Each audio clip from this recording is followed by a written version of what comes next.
Materialism is an insatiable and self-serving energy. It has no boundaries. Dancing with greed, materialists are a dangerous breed. Their egos and ethics reflect a better-than-you attitude.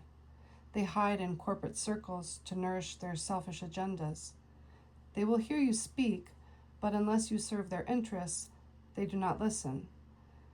They'll tell you what you need and then give you the opportunity to do their dirty work.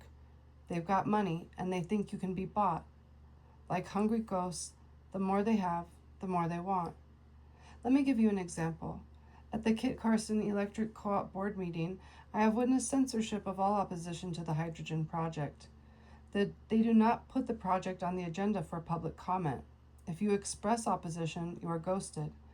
I was there when they gave a cheerful man all the time in the world to stand before the public and tell the KCEC board members how great they are. Like an infomercial boosting their egos, he was allowed to go on until the faces on the council grew bored. But talk about hydrogen risks? Not allowed for public comment. Today, KCEC is seeking employees, offering jobs in our community to build Phase 1 of the hydrogen project in Cuesta. Remember, after Cuesta, KCEC has said they plan to build plants in Taos and Picuris, and this is a fact. Hundreds of acres of solar panels would need to be installed to power the hydrogen plant. The jobs offered are the construction of the solar array. The solar array is only yards away from the Superfund site. Research and learn what a Superfund site is. The installation site is downwind from a constant and unpredictable wind force that disrupts and mobilizes toxic heavy metals into the air. I've seen many windy days where sand from the contamination site is lifted and carried north, straight into the proposed construction site and residential areas. A Superfund site is so toxic that it must be monitored for decades. Unfortunately, the Environmental Protection Agency has claimed the land is safe if it's not disturbed. Not disturbed.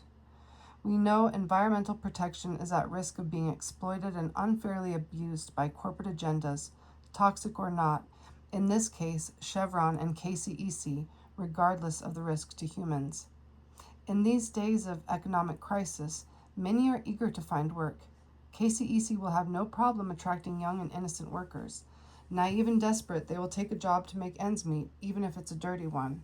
Employees who take these jobs will be working in constant exposure to airborne toxic heavy metals and will be at risk of disease and cancer. Why do I mention this?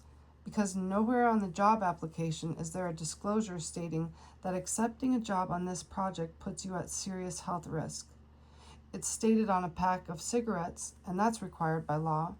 Maybe KCEC doesn't think it's necessary, or perhaps they think the opportunity will outshine the hazards, or maybe they think no one will say or do anything about it. Are they relying on the weakness of public apathy? The most alarming statement from KCEC is the recent impact assessment report in case the hydrogen plant explodes. Don't worry, according to their report, you'll be safe if you're not near it when it blows. How can they predict the unpredictable power of nature? Last note, why did KCEC and the Cuesta board members choose a contractor to install the solar array with only a 1.6 star rating? Conisto's reviews are not good. Check for yourself. All this makes us wonder, do our council members listen to the public? Is KCEC no longer a co-op? Do we no longer have a voice in our investment with them? Just asking. Om Jaya, a voice for the silent and concerned citizens.